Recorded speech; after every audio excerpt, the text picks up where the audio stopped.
किन ममालिक ने मजम्मत की है ईरान के ऊपर, इसराइल के और अमेरिका के हमले की। ये देख लें कि मुस्लिम ममालिक बहुत क्लियर पोजीशन लेने से जो है हिचकिचा रहे हैं। यूरोप के अंदर स्पेन ने बड़ी वाज़ेह पोजीशन ली। यूरोप जो है इस वक्त डिवाइडेड है। फ्रांस की भी वही कैफियत है और यूके ने भी जो है वो अपने दफाई ताउन की यकीन तो दिलाया है, लेकिन वो कह रहे हैं कि रिस्ट्रेन शो करें। नॉर्वे का तो रोल रहा है। उस लोग के जो औकार्ड हुए थे यासर अरफात और फ़लस्तीनी अथॉरिटी और इसराइल के दरमियान, तो उसके लिए तो बहुत मुश्किल ये काम है। ऑस्ट्रेलिया वो भी इनकी हमायत कर रहा है और उसकी फ़ॉरेन पॉलिसी को तो हम कहते हैं कि वो कार्बन कापी है वो अमेरिका की फ़ॉरेन पॉलिसी की।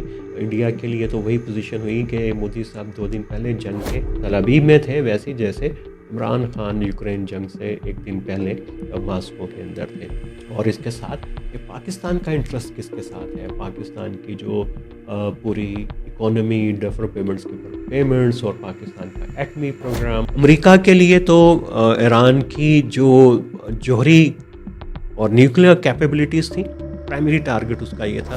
कमज़ोर से गिरोह इसराइल के अंदर भी है, कुछ अमेरिका में भी है। वो इस वक्त क्या कर रहे हैं, कुछ एहतजाज हुए हैं। हेलो, नैरेटिव्स के साथ आमिराना। कल हमने कुछ सवालात उठाए थे ईरान और अमेरिका इसराइल की जंग के हवाले से, जो हमारे ज़हनों में अमूमी तौर के ऊपर आते हैं। तो आज ज़रा हम उन सवालात को मज़ीद खोल के देखते हैं कि वो सवालात हैं क्या और उनसे ज़िमनी सवालात क्या निकलते हैं, और हम अपनी राय को इस जंग के हवाले से कैसे बेहतर बना सकते हैं। बेहतरीन बनाना तो बहुत ही ज़बरदस्त बात होगी अगर बन जाए, और बहुत कम लोग इस कमाल को हासिल कर पाते हैं। लेकिन ये हम अपनी इस्तिताअत के मुताबिक आज कोशिश करेंगे कि थोड़ा सा चीज़ों को डीकंस्ट्रक्ट करके देखें। तो आइए हम आपको लेके चलते हैं आज के सवालात की तरफ। तो सबसे पहले तो हम ये देख लेते हैं कि किन ममालिक ने मजम्मत की है ईरान के ऊपर, इसराइल के और अमेरिका के हमले की। तो उसमें रशिया हमें समझ आती है कि वो इत्तेहादी है ईरान का, और डिफेंस पैक्ट है उनका, कॉपरेशन कहिए, पैक्ट तो बहुत बड़ी चीज़ है। फिर चाइना है, फिर पाकिस्तान है, और पाकिस्तान भी उन ममालिक में शामिल है। उसके साथ चिली है, और नॉर्थ कोरिया का प्रोफाइल हमें पता है कि वो तो हर उस कैंप में जाएगा जहाँ पे अमेरिका के ख़िलाफ़ कोई बात होगी। ब्राज़ील जो है उसने भी बड़ा खुल के, और मलेशिया, वियतनाम, ये चंद ममालिक हैं जिन्होंने बहुत खुल के, इंडोनेशिया ने भी तब कुछ दबे दबे लफ्ज़ों के अंदर ही मजम्मत की है। तो ये देख लें कि मुस्लिम ममालिक बहुत क्लियर पोजीशन लेने से जो है हिचकिचा रहे हैं। और उसकी वजह ये है कि बेशक तुर्की के सदर रजब अर्दवान जो हैं वो ये कहते रहे कि ये जंग जो है वो उसमें शिया सुन्नी का सवाल नहीं है, हम सब मुसलमान हैं। लेकिन बहरहाल ये जो तहफ़्फ़ुज़ात हैं एक दूसरे के बारे में, ये बड़े अहम हैं। उसकी रिफ्लेक्शन जो है डिवीज़न की, हम इसको सेक्टेरियन डिवीज़न की कहीं ना कहीं पे होगी। और उससे बढ़ के बहुत सारे मुस्लिम ममालिक, सऊदी अरब के जो ज़ेर एहतमाम इस्लामिक नेटो बनी थी, इस्लामिक फोर्सेस की इत्तेहाद के रुकन भी हैं। और इन ज़्यादा मुस्लिम ममालिक का इकनॉमिक और स्ट्रेटेजिक इंटरेस्ट, स्ट्रेटेजिक से कम economic interest Saudi Arabia, UAE, Qatar, Kuwait, Bahrain के साथ जुड़ा हुआ है, वो ईरान के साथ नहीं जुड़ा हुआ। तो माशी मफादात भी अब मुतय्यन करते हैं कि आप कहाँ पे खड़े हैं। फिर अगर हम आ जाएं यूरोप के अंदर, स्पेन ने बड़ी वाज़ेह पोजीशन ली। यूरोप जो है इस वक्त डिवाइडेड है, और उसमें जो है जर्मनी ने बहुत पोजीशन ली थी शुरू में इसके ऊपर, लेकिन अभी ज़रा थोड़ा सा बैक ट्रैक के ऊपर जा रहा है। फ्रांस की भी वही कैफियत है, और यूके ने भी जो है वो अपने दफाई ताउन की यकीन तो दिलाया है, लेकिन वो कह रहे हैं कि रिस्ट्रेन शो करें। तो ये थोड़े खिंचाव है, और इस खिंचाव की यूरोप के अंदर जो तकसीम है वो आपको पता है कि ये डेनमार्क का इशू था, उसने बहुत कलीदी रोल प्ले किया। नॉर्वे की पोजीशन भी जो है वो इसके अंदर नहीं है। नॉर्वे का तो रोल रहा है, ओस्लो के जो औकार्ड हुए थे यासर अरफात और फ़लस्तीन अथॉरिटी और इसराइल के दरमियान, तो उसके लिए तो बहुत मुश्किल ये काम है कि ये इस जंग की खुल के हमायत करे।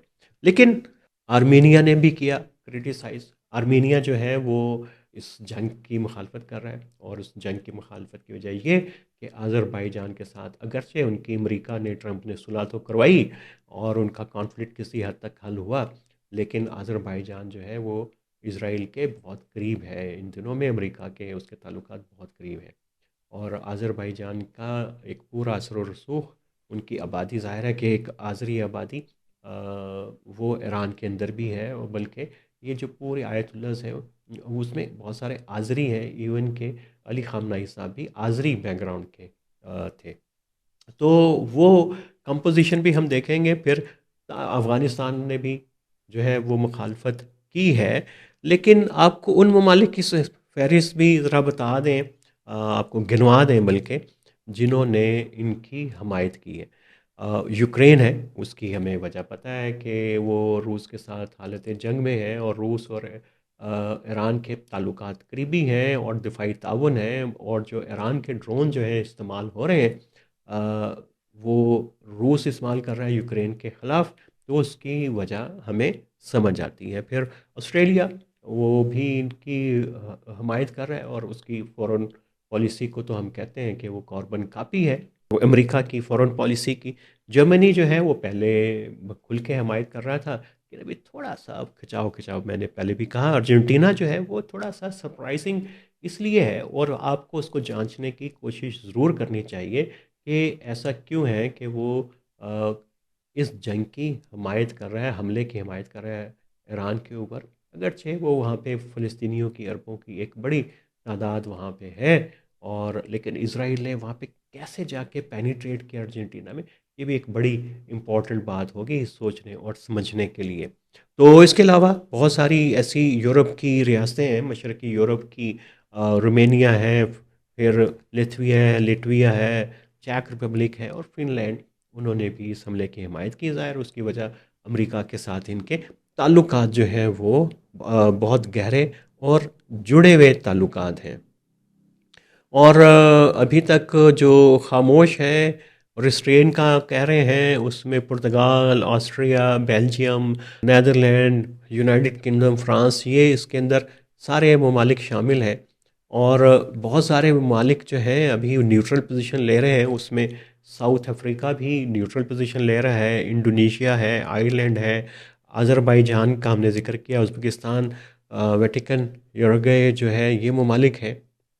फिर ये कि मिडल ईस्टर्न गवर्नमेंट जो है वो क्रिटिकल है, ज़ाहिर है कि ईरान उनके ऊपर हमले कर रहा है, और Jordan, Egypt, Qatar, UAE, Saudi Arabia इसके अंदर शामिल है। और अगर आप इसके ग्लोबल पैटर्न देखेंगे तो वो बहुत वाज़े आपको नज़र आएंगे कि रशिया चाइना का जो ब्लॉक है वो तो ज़ाहिर है इस हमले को अपोज कर रहा है, और पाकिस्तान भी फ़िलहाल इस ब्लॉक का भी हिस्सा है। और पाकिस्तान की फ़ॉरेन पॉलिसी देखिए कि हम इस ब्लॉक में भी हैं, और अमेरिका और सऊदी अरब के ब्लॉक के अंदर भी हैं, इसराइल के साथ नहीं है बहुत क्लियरली अभी तक हम। और फिर वेस्टर्न नेटो अलाइज हैं, वो मोस्टली सपोर्टिव हैं इसके, उसमें यूरोपियन यूनियन जो है उसके अंदर से कुछ ममालिक नेटो के अंदर भी हैं, लेकिन ओपिनियन डिवाइडेड है। ग्लोबल साउथ मिक्स रिएक्शन आ रहा है उधर से। और इंडिया की पोजीशन बड़ी नाजुक है, क्योंकि इंडिया के लिए तो वही पोजीशन हुई कि मोदी साहब 2 दिन पहले जंग के वो तल अबीब में थे, वैसे ही जैसे इमरान खान यूक्रेन जंग से एक दिन पहले मास्को के अंदर थे। बड़ी तनकीद हो रही है मोदी साहब के ऊपर, कल भी हमने जिक्र किया था इंटरनली कि उनकी इंडिया की इंटरनल जो उसकी मिडल ईस्ट की, वेस्ट एशिया की पॉलिसी के अंदर जो बदलाव आया है, उसके कितने ज़्यादा इम्पैक्ट इंडिया के ऊपर आना शुरू हो गए हुए हैं। तो अरब स्टेट्स हैं वो भी बड़े क्रिटिकल हैं इसके, इस पूरे मामले के अंदर।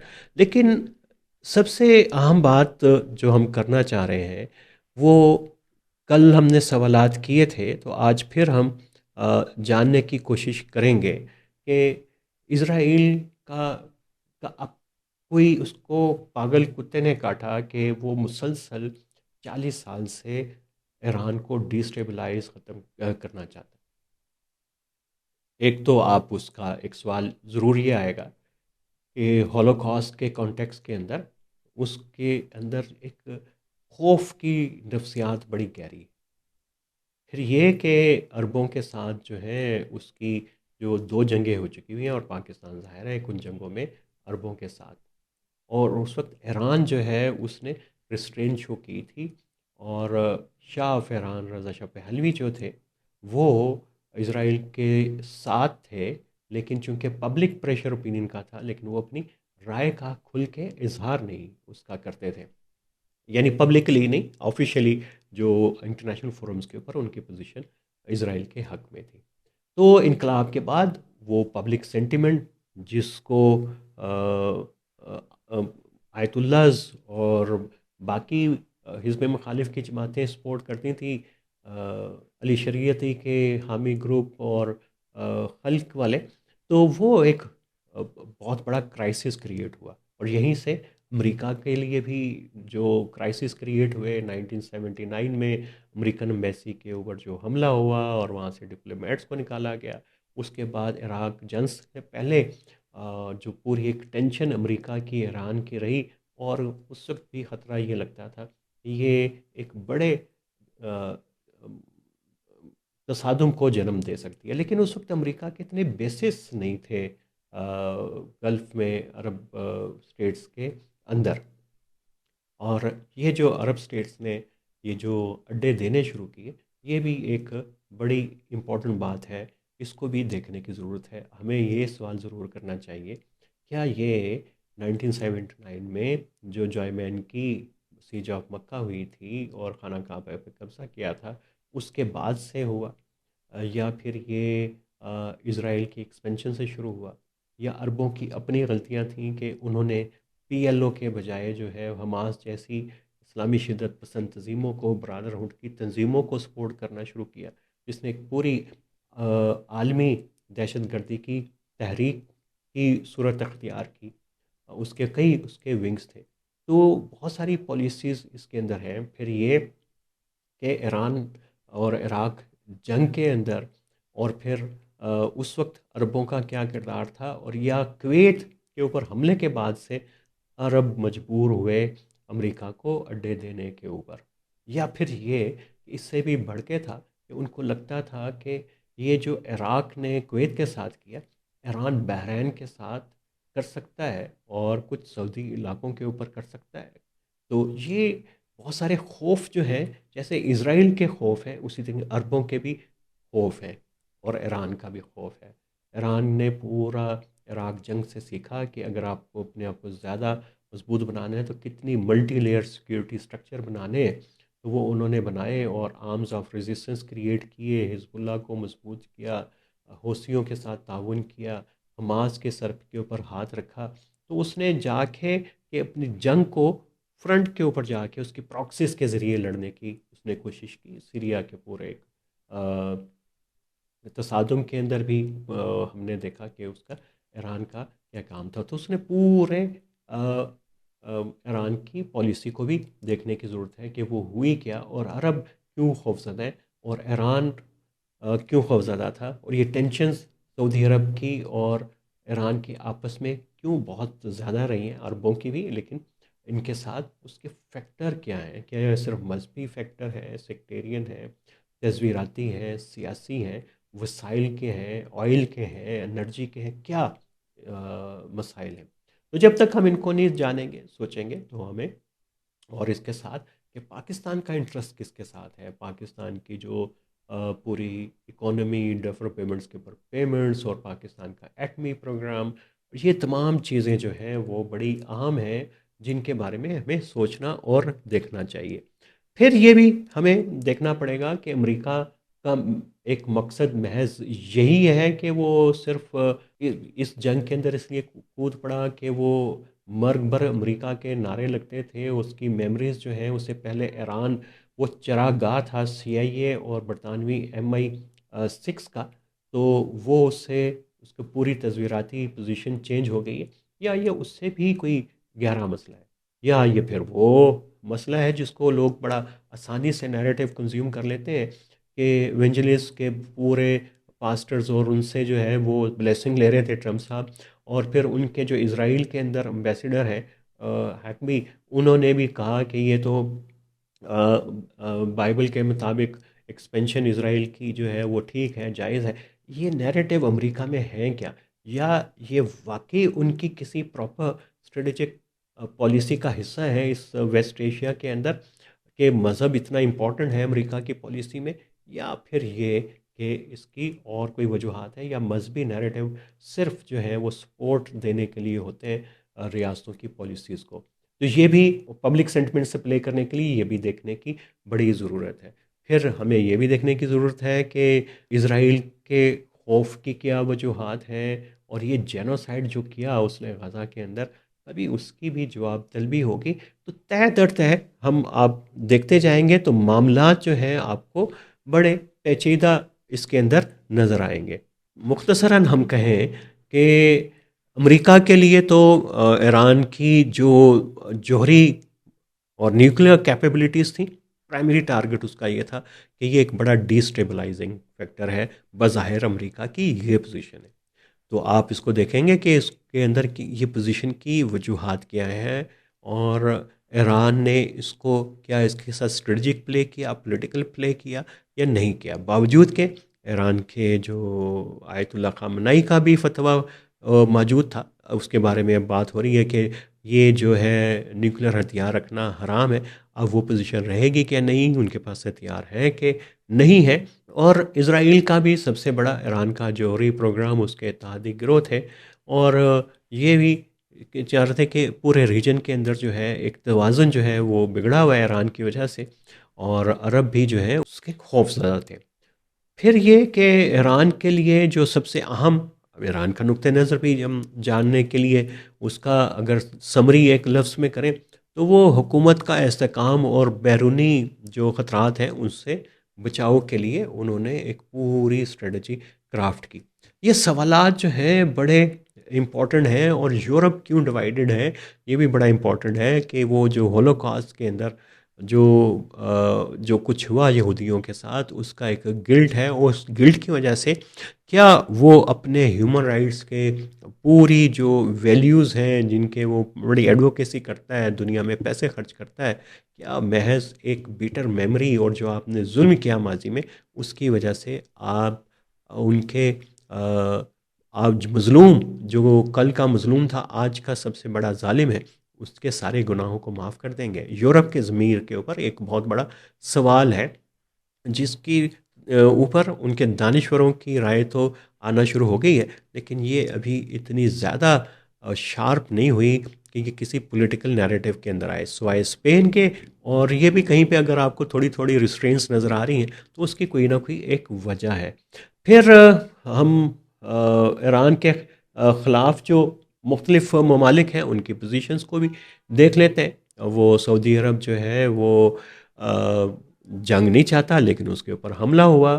फिर हम एक बात कर चुके हुए हैं कि ये जो गल्फ़ की स्टेट्स हैं ये बुनियादी तौर के ऊपर तसादुम अपने एरिया में नहीं चाहती, क्योंकि इनका पूरा इकोनॉमिक मॉडल जो है, और सर्विसेज का सेक्टर है, फिर ऑयल का हुर्मुज़ का है, ये रिक्वायर्ड है और डिमांड करता है कि यहाँ पे स्टेबिलिटी हो। स्टेबिलिटी के बगैर, अनस्टेबिलिटी के साथ इन मुल्कों की इकोनॉमी कोलैप्स कर जाएगी, और ये अपने तौर के ऊपर तैयार नहीं है किसी भी बड़े चैलेंज को जवाब देने के लिए।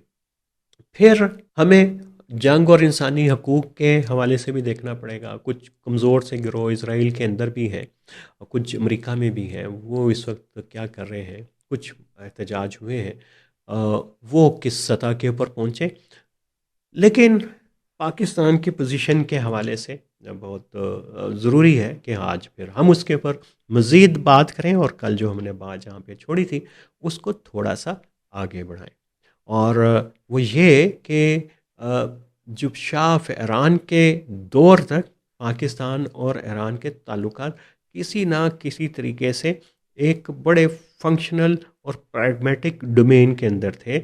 दोस्ती की हद तक तो 72 तक रहे, और जब तक ओआईसी की पाकिस्तान ने कॉन्फ्रेंस नहीं बुलाई थी जिसमें शाह ईरान जिस पे नाराज़ हुए थे भुट्टो से, और भुट्टो ने आगा शाही को भेजा था कि यार वो शाह को मनाएं, शाह को नहीं कहते, तो वो अपने फॉरेन मिनिस्टर को भेजें, और फॉरेन मिनिस्टर पहले दिल्ली गए और दिल्ली से जो है वो फिर जो है वो लाहौर पहुंचे थे इस्लामी कॉन्फ्रेंस में हाज़िरी लगवाने के लिए। और ये भुट्टो की बात जो मानी थी, और वो यही था कि भुट्टो ने पूरी क्राफ्ट की थी, ड्राफ्ट की थी पाकिस्तान की मिडल ईस्ट पॉलिसी। और ईरान उससे के दो वजूहात थी ईरान के लिए। एक तो ये कि पाकिस्तान की कुर्बत बढ़ रही थी, और शाह फहरान एक एरोगेंट आदमी था और अरबों को वो कोई बहुत अच्छा कोई अल्फाज में याद नहीं करता था। इसमें शाज जो है कैपरनिस्की की किताब है, उस पे हम कोशिश करेंगे एक अलग से प्रोग्राम करें। फिर एलेक्स वतनका की किताब है पाकिस्तान और ईरान और यूएस के एक्सेस के ऊपर, तो वो भी बड़ी अच्छी तारीख़ी डॉक्यूमेंटेड के ऊपर, केबल्स के ऊपर मबनी किताब है। ये सारी चीज़ें डॉक्यूमेंटेड हैं। और आयतुल्लाह जब आए तो उन्होंने पाकिस्तान को इक्वेट किया अमेरिका के साथ, और जब वहाँ पे मर्ग बर अमेरिका के नारे लगने शुरू हुए तो उसमें पाकिस्तान के ख़िलाफ़ भी नारे होते थे। ये हम पहले भी इसका ज़िक्र कर चुके हुए हैं। तो जब से आयतुल्लाह की रजीम आई थी, हमने पहले भी ज़िक्र किया कि पिछले कुछ 1-2 साल में ताल्लुकात में जो कुछ बेहतरी नज़र आई, वो उसकी बहुत और दीगर वजूहात थी कि ईरान को अपनी तन्हाई दूर करने के लिए जो रीजन में बढ़ती जा रही थी, जंग के ख़तरात बढ़ते जा रहे थे। जून की जंग ने उसके लिए और ये प्रेशर बढ़ाया कि पाकिस्तान के साथ ताल्लुकात को मुनासिब हदूद के अंदर रखा जाए। और फिर ये भी कि पाकिस्तान और ईरान की जो पाइपलाइन है वो भी बड़ा इम्पोर्टेंट इशू है। उसके ऊपर पाकिस्तान के ऊपर जुर्माना हो सकता था, सैंक्शंस हो सकती थी। फिर सऊदी अरब के साथ हमारे ताल्लुकात की नोयत, उसको भी देखने की ज़रूरत है। अब ये सारे अगर ताल्लुकात को देखेंगे तो इसमें सवाल तो ये उभरेगा कि हमें किस साइड पे खड़ा होना चाहिए। ज़रूरी नहीं है कि आप किसी साइड पे खड़े हों। कल हमने बात की थी, अमूमन हम मज़लूम के साथ खड़े होते हैं, और बाज़ दफ़ा हम कई महाज़ों के ऊपर हम ख़ुद भी जो है वो उतने ही एग्रेसर होते हैं। जैसे तालिबान की अफ़गानिस्तान की जो शिकायत पाकिस्तान से मुतल्लिक है, तो वो उस तनाजुर में भी देखने की ज़रूरत है। ज़रा रैशनलाइज़ करने की ज़रूरत होती है, अपनी परसेप्शंस को देखने की ज़रूरत होती है। और लेकिन आपका इंटरेस्ट बेशक economic interest, strategic interest, defence interest जो है गल्फ़ के साथ है, तब भी आपको कोई ये हक से महरूम नहीं करता कि आप ईरान के ऊपर हमले की मजम्मत नहीं करें। और ईरान के अंदर जो सिविलियन कैजुअलिटीज़ जो 1200-1300 से ज़्यादा हो चुकी हैं, जिसमें इस्फहान के स्कूल की बच्चियां भी शामिल हैं, उसकी मजम्मत नहीं। इंसानी जान बड़ी कीमती है, उसके लिए वो ख़्वाह पाकिस्तान की है, ईरानी की है, वो इज़राइली की, अमरीकी की है, सऊदी की है, किसी की भी है, सबकी इंसानी जान जो है वो बड़ी कीमती है। और उसके ऊपर ज़ाहिर इंटरनेशनल प्रोटोकॉल्स भी हैं। लेकिन पावर डायनामिक्स समझना बड़ा ज़रूरी है। आप अपनी अखलाकी पोजीशन को याद रखते हुए कंप्रोमाइज़ नहीं करें अपने व्यू को, और ये दूसरी तरफ की तस्वीर को ना देख पाएँ। ये एक सबसे बड़ा मसला होता है कि ईरान का अपना किरदार इस ह्यूमन राइट्स के हवाले से कैसा रहा, पाकिस्तान के साथ ताल्लुकात की नोयत कैसी रही। ये तमाम चीज़ें हैं। और ये भी कि अगर कोई क्रिटिकल सूरत हाल बनती है आने वाले दिनों के अंदर, तो पाकिस्तान की अगर पोजीशन चेंज हो गई, और जैसे कि इंडिकेशन हुकूमत ने दे दिया हुआ है कि हम सऊदी अरब के साथ खड़े होंगे, तो तब हमें अपनी राय को देखने के लिए, बेहतर बनाने के लिए जो है वो अ, दुश्वारी पेश नहीं आएगी कि पाकिस्तान किस तरफ है। और अगर आप किसी मसले का शिकार है, तो ये जाके अगर कोई ऐसा इम्तिहान का मरहला आता है, तो ये फिर आपके लिए राय को रिव्यू करना बड़ा मुश्किल होगा। क्योंकि जब हम एक लेज़ी थिंकिंग करते हैं तो कुछ आइडियाज़ को, कुछ नैरेटिव्स को अपना लेते हैं, तो उसके अंदर जब वो चैलेंज होते हैं तो हमारे लिए एक ये बड़ा मसला बनता है, और उससे हम बड़े दिल बर्दाश्ता होते हैं। उसको कंज्यूम नहीं कर पाते, उससे गुस्सा बढ़ता है, एंगर बढ़ता है। और एंगर और गुस्सा जो है वो आपके लिए भी ठीक नहीं है, इस माशरे के लिए भी ठीक नहीं है, ना मुल्क की सलामती के लिए ठीक है। तो आज के लिए इतना ही। तो जुड़े रहिए नैरेटिव्स विद आमिर राना के साथ। हम कोशिश करते रहेंगे कि नैरेटिव को थोड़ा तोड़ फड़ोड़ के, उनको ऊपर नीचे करके को देखते रहें, ताकि हम अपनी बेहतर अपनी सोच को बेहतर तरीके से इस्तेमाल कर सकें। आज के लिए इतना ही।